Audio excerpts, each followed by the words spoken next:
He was born into a world of silver spoons and silk sheets, yet he could never see it. The millionaire's mansion towered above the city like a fortress of wealth, a place where luxury hid the cracks of human cruelty. His parents, proud of their fortune but blind to the human soul, never held him, never comforted him. He grew up in a house full of servants, yet loneliness was his only companion. Every day he heard whispers about his condition, pitiful looks that made him feel smaller than he already was. Then came the maid Black, humble, unremarkable to the world. But to him she was a light. She didn't see his blindness. She didn't see his wealth. She only saw him. And that day, as she rubbed his eyes, something impossible happened.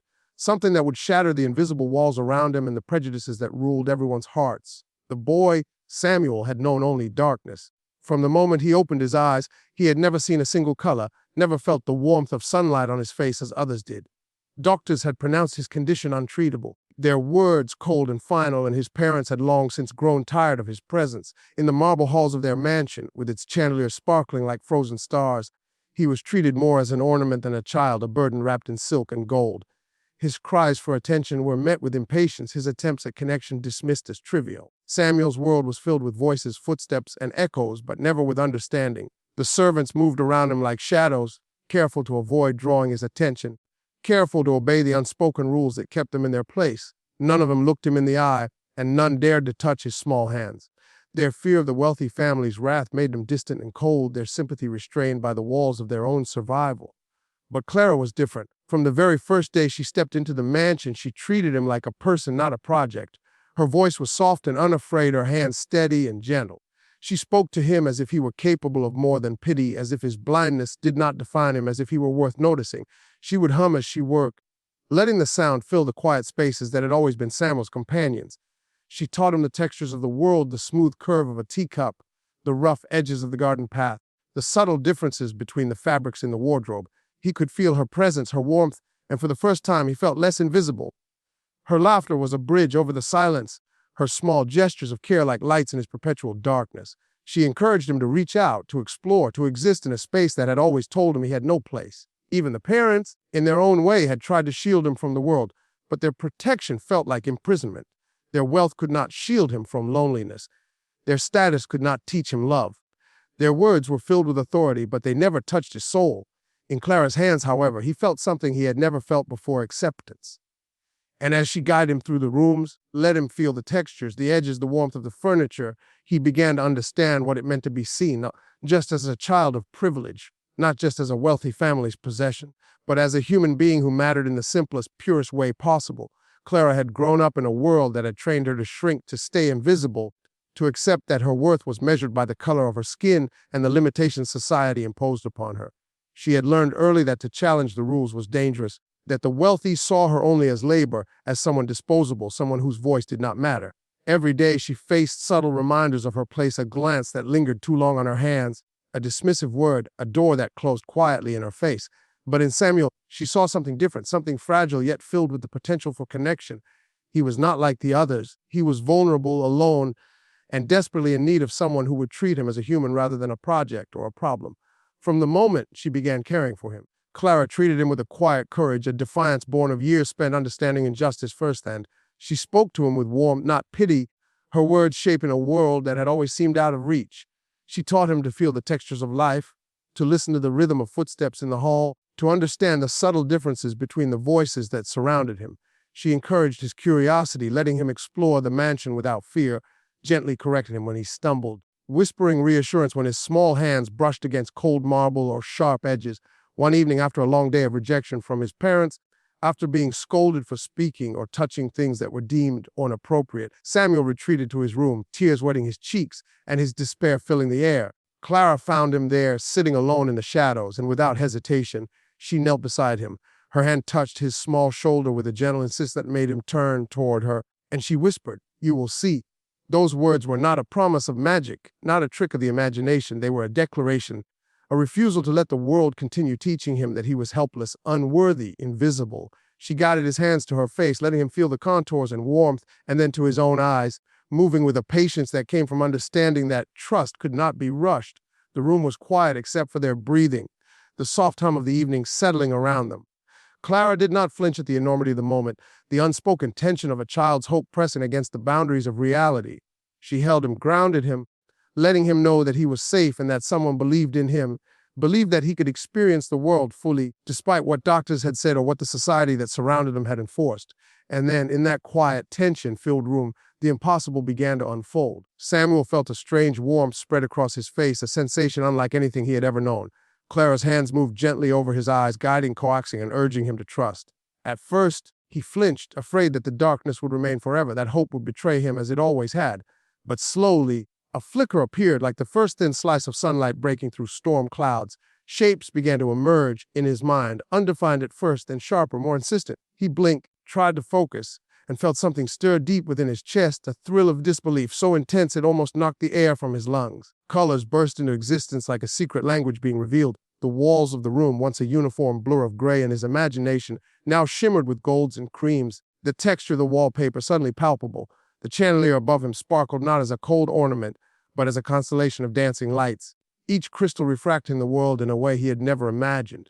Samuel's heart raced. His mind reeled with a mixture of fear and wonder. Could this be real?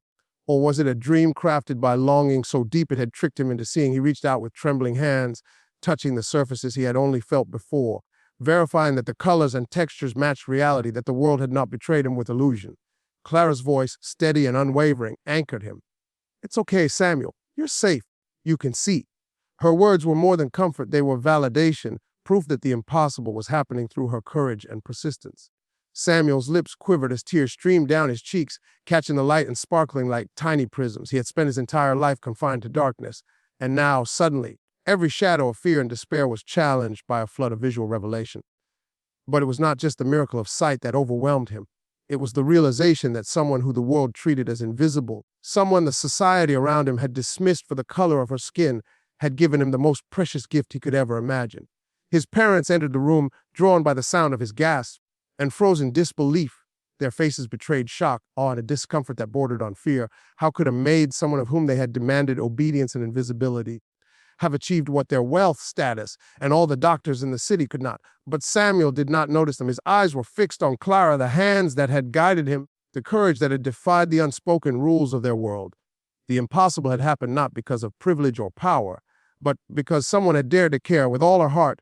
Someone had refused to accept the limitations imposed by society. Someone had simply seen him for what he was, human, vulnerable, deserving, capable of miracles. But the miracle of sight did not erase the harsh truths of the world that Samuel now saw with unflinching clarity. As his vision sharpened, so did his awareness. He noticed the way people moved around him, the subtle shifts in posture, the fleeting expressions of judgment or contempt that had always been hidden from him in darkness. Friends he had once trusted suddenly seemed distant, their smiles polite but hollow, as if the act of seeing had made him a stranger in the life he had always known. Teachers spoke to him differently, their tone carrying an unspoken disbelief, a hesitation, a quiet assumption that he would not understand, that he would stumble in ways that he had never stumbled before. He felt the weight of the world pressing down on him in ways he had never imagined, realizing that sight was not a simple gift, it was a responsibility. Clara became his anchor, his compass in this newfound reality. She walked beside him through the halls and gardens, describing not just the physical world, but the undercurrents of human behavior he now noticed so clearly.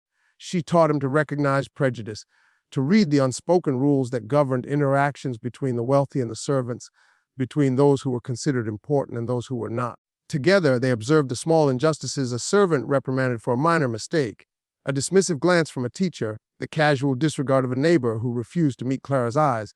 Each instance stung, but Clara framed them as lessons, teaching Samuel that the world often punished kindness, ignored courage, and rewarded cruelty. She showed him that understanding these patterns was the first step toward challenging them, that seeing was not just about eyes, but about awareness and action. Samuel began to question everything he had been taught. The mansion, once a playground of luxury, now felt like a stage for moral failure. His parents, once distant figures of authority, revealed flaws he had not comprehended in darkness. Their wealth and power could not hide arrogance, prejudice, or fear. Samuel's gaze lingered on Clara more than anyone else, recognizing that her strength was forged in a life of injustice. She had learned to survive, to endure, to rise above the limitations imposed upon her by color and class. In her presence, he felt both the fragility of his former understanding and the possibility of something greater. He began to see that the world was not simply cruel or kind, black or white, wealthy or poor. It was layered, messy, unjust, and beautiful all at once. With every step, Samuel realized that the power of sight extended beyond what his eyes could capture. It was about noticing the invisible, the subtle forms of discrimination, the small but profound acts of courage. And as he looked at the world anew, guided by Clara's unwavering support, he understood that seeing was not enough. He needed to understand, to feel, to confront the injustice that had always surrounded them. Samuel's parents attempted to reclaim control over the life that had suddenly begun to shift beyond their authority. They offered him luxuries, extravagant gifts, and promises that their wealth could solve any problem. Yet Samuel no longer saw their offerings as meaningful. He had tasted something far more profound than gold or silver. He had felt the courage and humanity of someone the world treated as invisible. Clara had shown him that true power was not in status or inheritance, but in the ability to act with empathy and defiance in the face of injustice. Every attempt by his parents to manipulate him only strengthened his awareness of the moral emptiness behind their wealth. He began to see the staff in a new light, the subtle ways they endured humiliation and prejudice with quiet resilience.